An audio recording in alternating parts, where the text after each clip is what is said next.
going to get this thing out of the way now because we might hit some storms. And we have not done a question of the day. Look at the storms. I can tell if you can see the storms or not. They're behind us, like, not going to hit them. Well, they're currently behind us, but they could build in front of us because they're calling for storms to build up over the next 2 hours, and we got a 2-hour drive. Look at the wind turbines. I found the golden goat. Good, you found a golden goat. Look at all those wind turbines. Beautiful renewable energy that is debatable about whether they are actually more efficient. Even though I think Spain recently, was it Spain? Somewhere over in Europe, they demonstrated that wind energy is sustainable. And they didn't lose money on it, and it was cost effective, blah, blah, blah, whatever. We are on our way for a 24-hour vacation. Is that fair enough? Just getting out of town, staying in a hotel room. Gonna do a hell of a lot of shopping. Not too thrilled about that. There's a guy on a motorcycle right here. It's a Harley. Yeah, it's a Harley. I bet he was at Sturgis.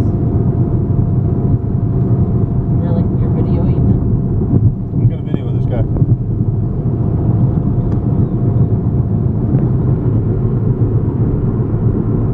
So yeah, they need to be wearing helmets. Brain buckets. I was in a motorcycle accident once. I was not going very fast, and it screwed me up big time. And so what happened was I had so a little background. My dad was really into motorcycles before I was born, and my uncle was really into motorcycles. Like, he led a motorcycle club down in Austin called the Compañeros. They were a subgroup of the Bandidos, which are not a good group, or they weren't at the time. My uncle ran his own little club. Oh, there's twitches. Cool story. So anyways, my dad had a motorcycle that he and my uncle had kind of built. They had an 80, was it 84? 83. 83 Harley FXR. It was last year. They had chain drive, but they had custom fenders, a larger fuel tank, modified the engine. It was beefy, and it was loud. Oh, and it had mini apes. Those were nice. Anyways, my dad at one point in his life, well, it would have been, what, 8 years ago, 9 years ago? I think it was like 7. Well, whatever. It was a number of years ago, while he was still alive, obviously. His health was deteriorating, said, and I'll try to do a dad impression of how he sounded because he was really gruff. But he said, I can't ride it anymore. You get it all fixed up, and it's yours. You can drive it. Okay, just be safe. That's like okay, Dad. Now, once we got it loaded up in my pickup and got it to our house, because we were like 2.5 hours away from where my parents lived. Every day, my dad would call and ask about that bike. Did I get it fixed up? Have I taken it for a spin? And if I told him that I took it for a spin, because I took it out to work a few times, if I told him I took it for a spin, then I'd get a lecture about how I need to get a mechanic to look over it because I hadn't run for so long. Fair enough. So one day, I'd been in touch with this mechanic over the phone, and one day he said, I can look at the motorcycle today. He worked out of his garage, whatever. Well, he was putting on new tires. Yeah, he had just got tires. He was going to put those on. He was going to give it a once over. I put sealant in the fuel tank before I rode it. On what? Motorcycle. Anyways, I had sealed it, and it was... I'm not 10 yet. I'm not. Okay. Anyways, and yeah, get 2 more people in that sacrifice circle for the goat. On my way, I was driving through town. Like 3 blocks from our house. I was 3 blocks away from the house. I don't remember what happened. I do know that I called my wife right there and said, hey, I'm dropping the motorcycle off. Come pick me up. She had the tires in the pickup, if I remember correctly. I had to run to my boss's house or something. Yeah, so she had to run somewhere, and then she's going to meet me at the mechanic's house, which is fine. I figured we'd talk about price, whatever. And I made it 3 blocks away from the house. I was going 30, I think. I know that I checked the speedometer going down the road, like right when I turned off the road, and I was going 30. I don't remember if I had to slow down for anybody, but I know that I was very good about driving the speed limit.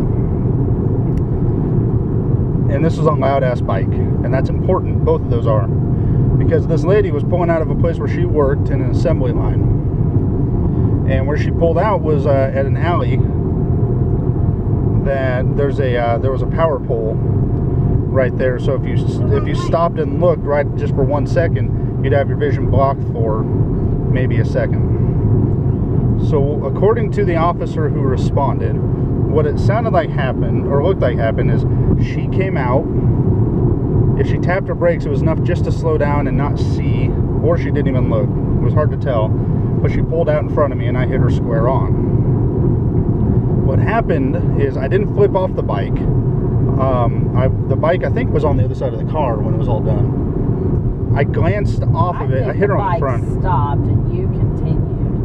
I'm not sure what happened because I don't remember. What I do know is that the entire force of my body and all that momentum was stopped by the back of my head on the asphalt on the road.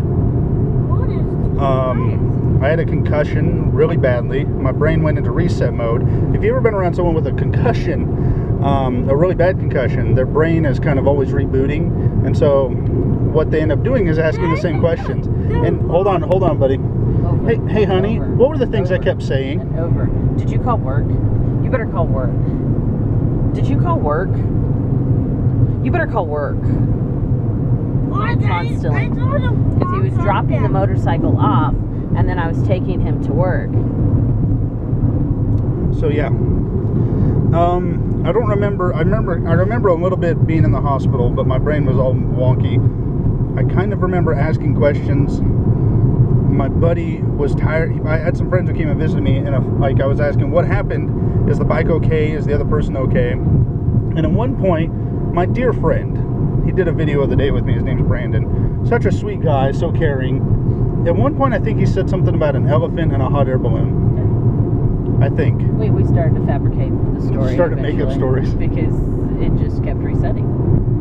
So why not have a little fun, right? At the expense of him. Yeah. I didn't know any better. I felt the back of my head, and there was an extra inch at least of my head had ballooned out. Anyways, I had to go to a neurologist afterwards. My mother, she drove down. She stayed with me in the hospital. I remember Spaceballs came on the TV.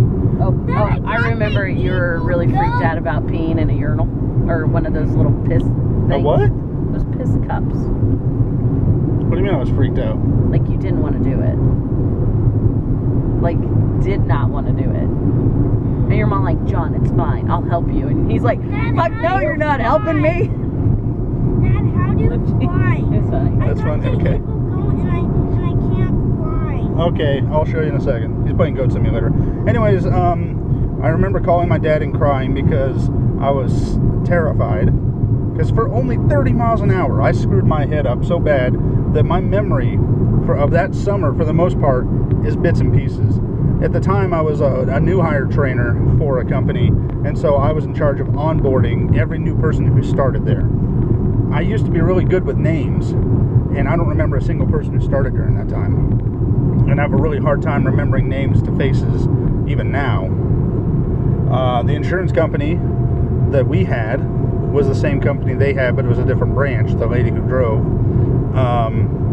They called, and I do remember them telling us that if we don't take the settlement, then there's not going to be any money. And my insurance guy said, well, there's no permanent damage, so I mean, I had some cuts and stuff, but Oh, there's permanent damage. yeah, but Dad, guess what I'm we were doing? definitely pressured by the. I went sitting off in the air, like flying. Okay, I'm all right. like now. Anyways, we took a little settlement. The bike was totaled, and we let them scrap it. And I think someone came and bought the bike, but from the scrapyard for pennies on the dollar or whatever. Really rare bike, gone forever. Anyways, always wear a helmet, because when I left, there was a helmet sitting there. I could have been wearing it, and it would have been a completely different story. The catch to that is, if we hadn't had the settlement we did from the insurance company, we had some medical stuff come up, and the short of it is, that's how little William is sitting there. So, that might have happened for a reason, but if I was wearing a helmet, it wouldn't have been a problem.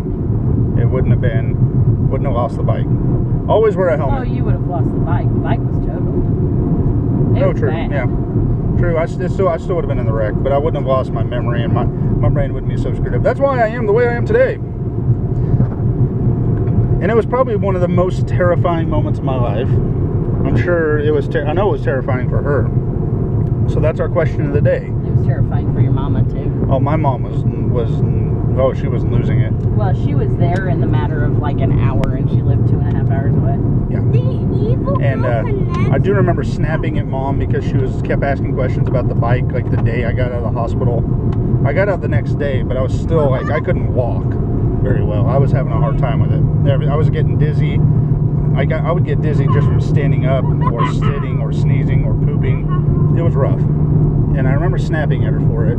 And it was just out of being afraid. And I apologize later, but I was out of sorts. So, question of the day. What is one of the most terrifying experiences you've ever had in your life? Comment below. And always wear a helmet. Unless you're just walking, in which case just wear a hat. Dad, how you fly is you get in it and press the button. And have a kid play Goat Simulator behind you. That's all. Thanks for watching. Have yourself a wonderful day. No streams tonight, which is okay. I'd rather be hanging out with the family. And it's happy hour at the hotel, so I plan on drinking a little. Heck, I might put a second video up tonight if I get too tipsy. Until then, have yourself a wonderful evening. And again, thanks for watching. Storms! There's no storms there.